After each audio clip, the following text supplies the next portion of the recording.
Hello everybody, welcome to another Thursday night in my kitchen. Tonight we are making spring rolls. I'm so excited.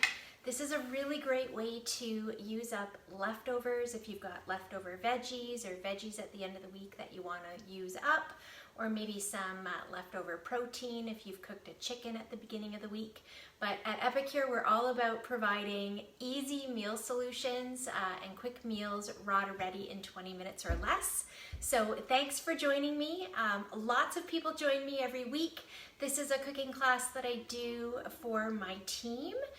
Lots of new consultants have joined us teaching cooking classes, so this is a training ground and also a great opportunity for my customers to learn how to use some of the products in their own kitchens. So if you've never experienced Epicure before, we are a company that is focused on yummy meals, raw to ready, 20 minutes or less. Not all the recipes are ready in 20 minutes or less, but basically we provide solutions for time-starved people so that you can get a good, healthy meal on the table, because 80% of chronic illness is preventable with a healthy lifestyle. So we need to change our plates to have that healthy lifestyle. So all of our products are gluten-free. We have a peanut-free facility. Our products are sugar and sodium conscious. You can actually pronounce the ingredients in our products. There are no artificial colors, no artificial sweeteners, there's no MSG, no added MSG, and 90% of our products are verified non-GMO. So this recipe is actually a recipe that can be found in our Good Food Real Results guide. So in shortly after my live class, the websites for this week's participating consultants are going to come up. So when you go to your consultant's website, what you want to go to do is go to shop and go to Good Food Real Results, and you'll find the guide there. And it is 4 weeks of meal plans for you. The recipes are there. It's awesome. You have shopping lists. It takes the guesswork out of what's for dinner. So this is a recipe that I've kind of adapted for my own family based on ingredients that my family likes. So to start, what you want is rice paper. So you'll get, usually most supermarkets have an Asian food section, so that's where you're going to find your rice paper. Ask somebody at the store if you've never purchased rice paper before, and I'm going to show you how easy it is to use, okay? But first we need some sesame ginger salad dressing to make our salad rolls. So I've got the Epicure Cruet. It has measurements right on the side, and I've got the Epicure funnel. I need to grab some soy sauce out of the fridge. There we go. You just got to see my messy fridge. It's not very organized by the end of the week.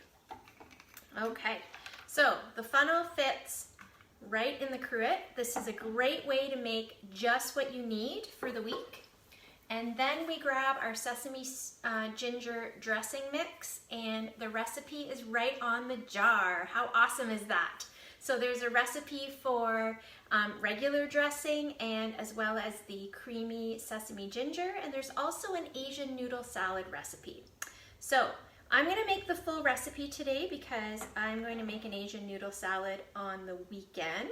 So when you make an Epicure dressing, generally keep it in the fridge for about 7 days. So you make what you need. You don't buy a bottle of dressing, put it on the fridge for like a year and think it's good at the end of that year. With Epicure, you make what you need, because when you buy the store-bought dressings, you should actually use those up in about 3 months. I used to do this, who has dressing on the fridge door that you're not quite sure how long it's been there? You might want to throw that out and start making fresh. Okay, so we need 2 tablespoons of the dressing, 3 tablespoons of soy sauce, 1/3 cup of oil, and 1/2 cup of rice vinegar. So I'm going to start with the rice vinegar because that's what we need the most of.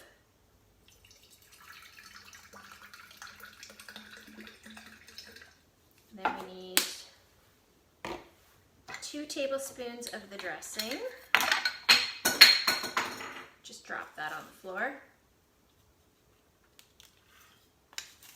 And these 4-in-1 spice spoons fit right in the jar. This jar is really full. It's a fresh jar. Pick that up. And we need 1/3 of a cup of oil. I kind of eyeball that.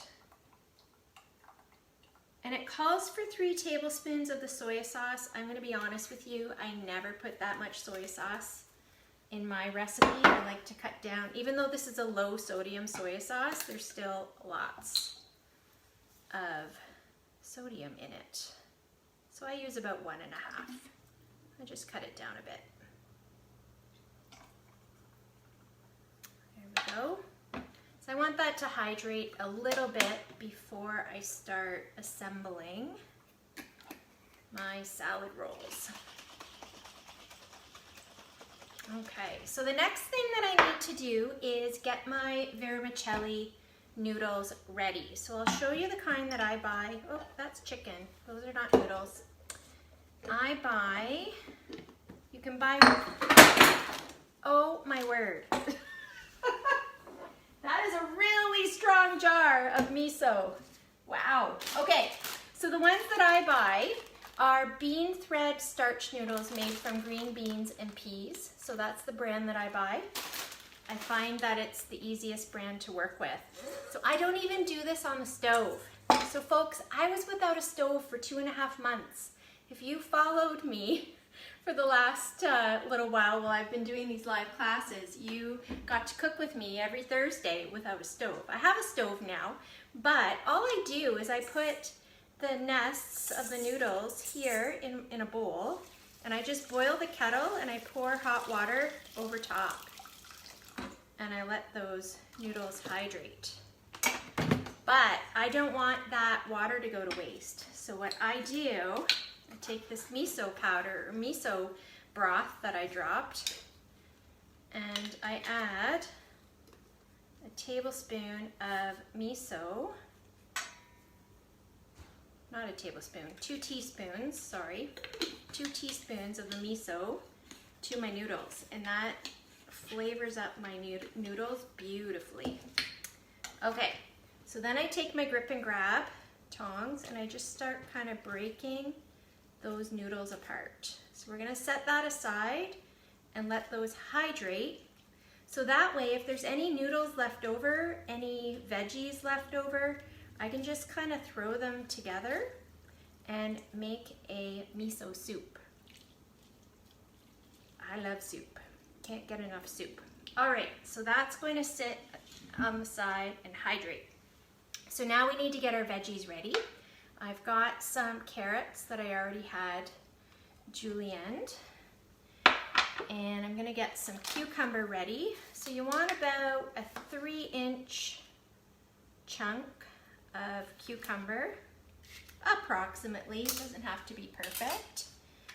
And this is our mandolin.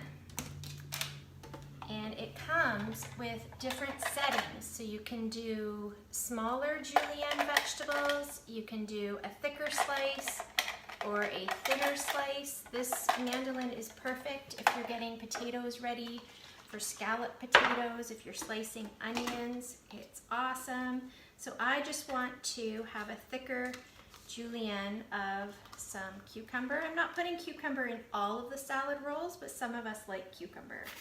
So you just kind of slice it across, and then you get these nice strips of cucumber to go in the salad rolls. So there we go. So now we've got some cucumber ready to go. And I'm gonna grab my knife again and chop up some lettuce. So this is a ceramic knife, and it's black, so if you're cutting tomatoes, it's not going to stain. And also your food will not oxidize as quickly as if you were cutting with a metal knife. So that's why it's perfect for chopping up this lettuce. There we go. So now our lettuce is ready, And now I want to chop up some pepper.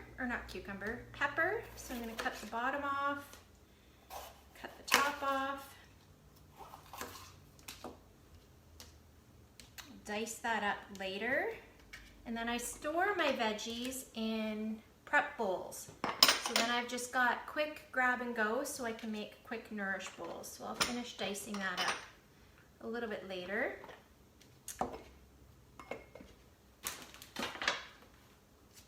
So then what I do is I just cut the side off of my pepper and then slide around so that I don't have to deal with the seeds.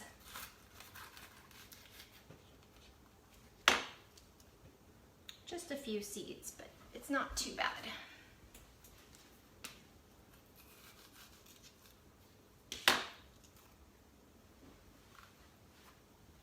All right, so we'll slice that into some thinner strips, and then the pepper will be ready to go in our salad rolls as well.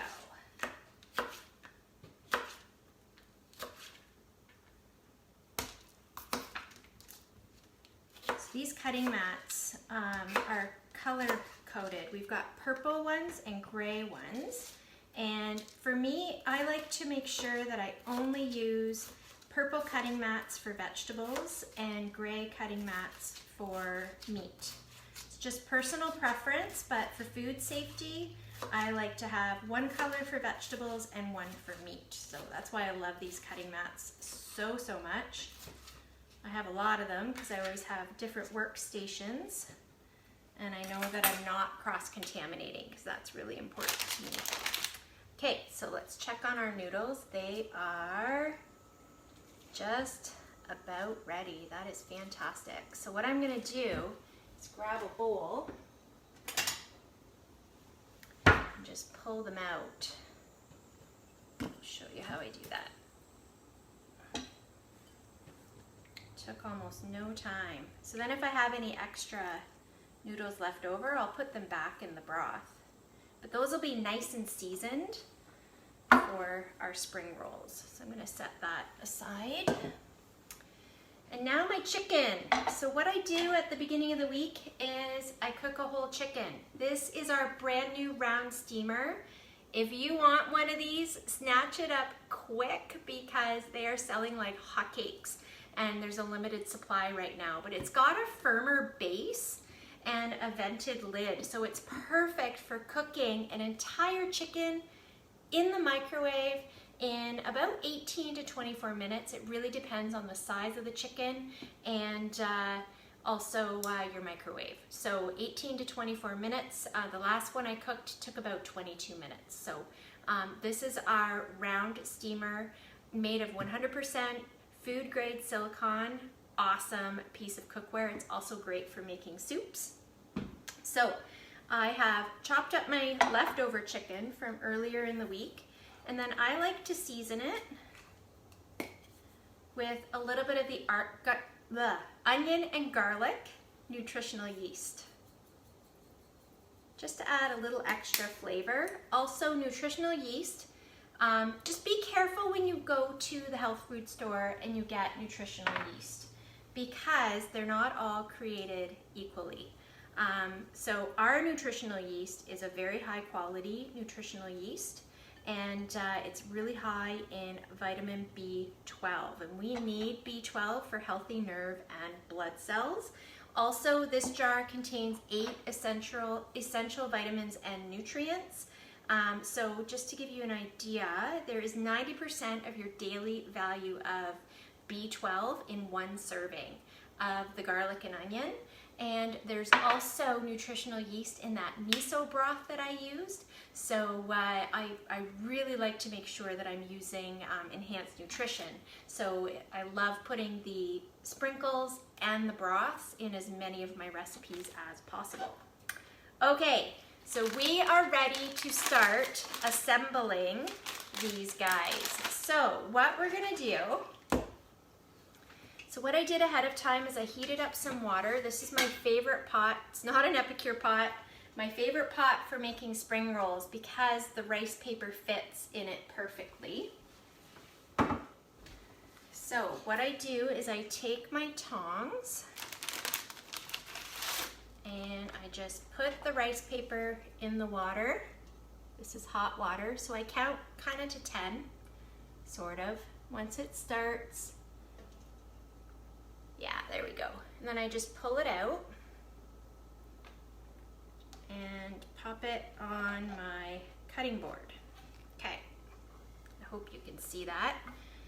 The pot is sitting on my roll-up rack, so it works great as a trivet. It's usually over my sink because we use it for drying dishes as well. It's perfect for standing up these cutting mats. When you wash the mats, you can stand them up in the slats to dry them, so it's great if you have small spaces. Okay, so what we're going to do now is take about a tablespoon of our dressing, and we're going to roll that on the bottom half of our spring roll, okay? Then we take our noodles. They're a little bit sticky. They can be tricky to work with, but grab our noodles and put that on top of the dressing. Then we grab some of the chicken, put that on top of the noodles, and then we start assembling with whatever veggies we like best. So we've got maybe some cucumber, some peppers, carrots, and lettuce. Okay, so there's a lot happening in that spring roll. So what you do then is you take the bottom and you fold it over top, like so. Then you fold in the sides. Oop, I ripped that one a little bit. Gently fold in the sides. And then you just roll it up tight.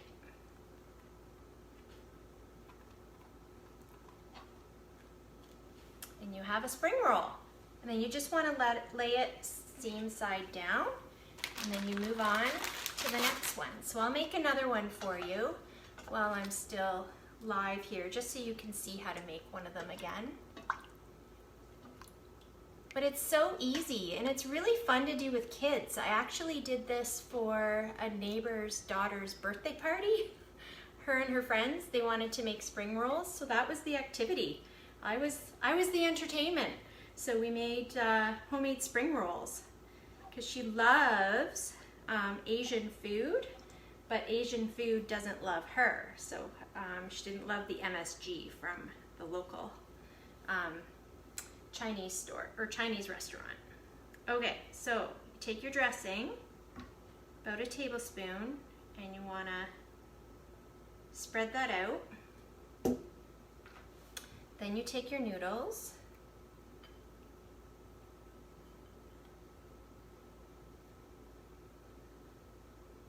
grab your chicken,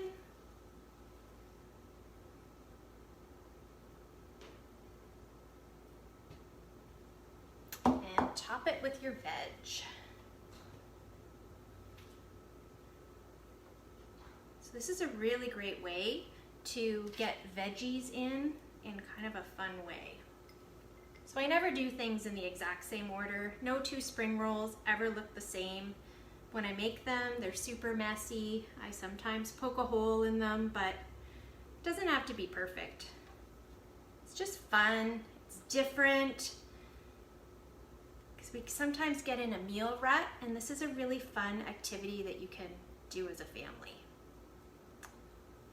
Okay, roll that up, and you have a spring roll with a noodle sticking out the end. It doesn't have to be perfect. So there you go. That is how easy it is to make homemade spring rolls. There are lots of spring roll recipes on our website. And go to your consultant's website and type in the type of recipe that you want to make on the search bar, and lots of recipes will come up for the products that you have, specific recipes that you're searching for. If you go to recipes, there's also a recipe section where you, depending on how you cook, the protein you want to use, products that you have, you can use that search function. And also check out our meal plans, because there's huge savings When it comes to our meal plans, you get free meal solutions in our 30-day What's for Dinner meal plan. And what's great about those meal plans as well is you're going to save tons of money per serving. On average, the meal plan this month is at $4 or less a serving, which is a lot less expensive than some of the delivery meal boxes that land on your doorstep. So I hope that you have found this helpful. Stay tuned, there's more posts coming up about specials and more information about what Epicure is all about, hosting, our business opportunity. So stay tuned for that, and I will see you next week for another live cooking class. Thanks everybody, bye.